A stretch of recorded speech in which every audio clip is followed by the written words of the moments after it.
Hi there, Mario here, once again with Elisa, my little daughter.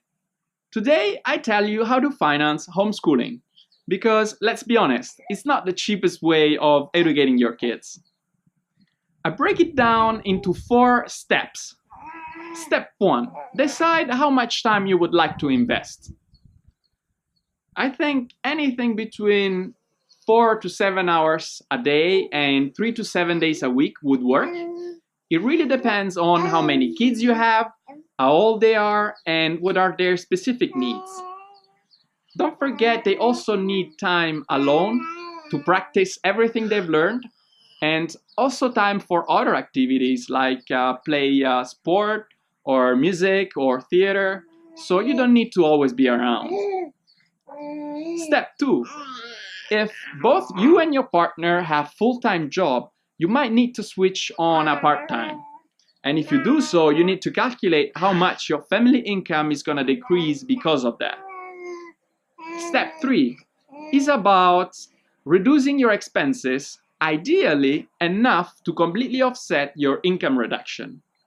The way I do it is by going through last 2 years bank and credit card statement and classify by type each and every expense.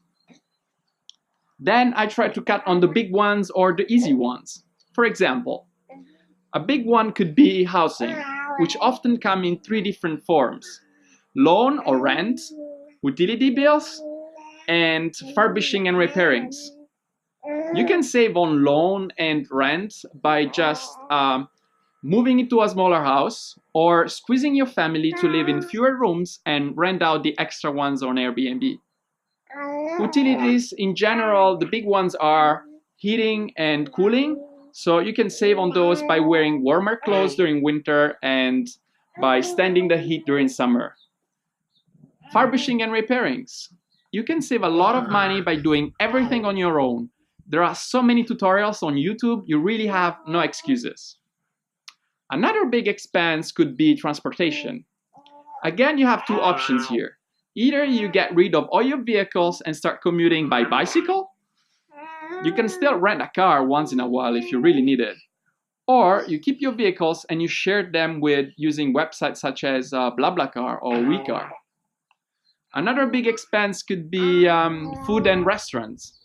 Avoid restaurants as much as you can, and you can also save money on food without decreasing the quality by just stop snacking and reduce the number of meals to 1 or 2 per day. For example, we skip lunch.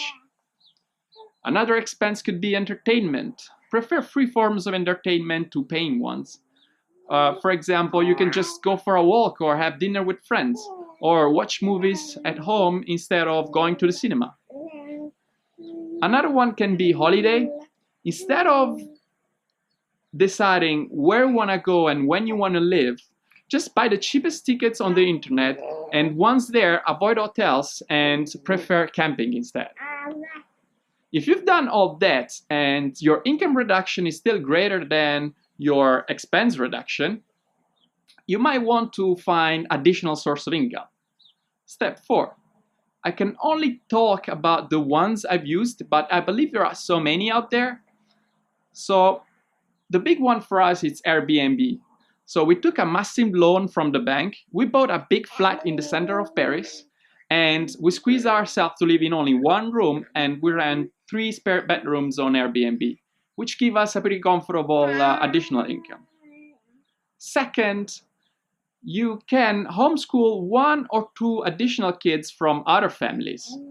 It is not the easiest one because you need to find family who live next to you and who trust you enough with the education of their kids.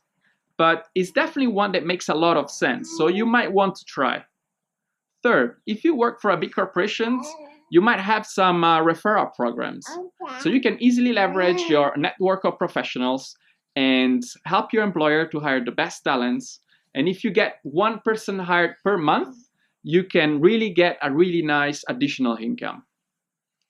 Fourth one is if you have some deep industry knowledge or expertise, you can become a consultant, a coach, or a trainer, or just give lectures in university, business school, or conference.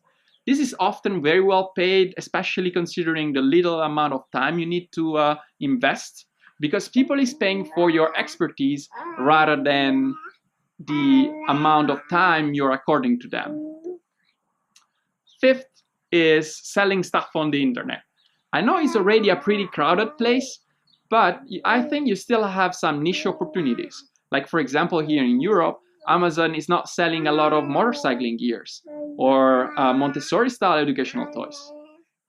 I hope you enjoyed. Let me know how you would finance homeschool in the comments below. Don't forget to subscribe, and thank you for watching.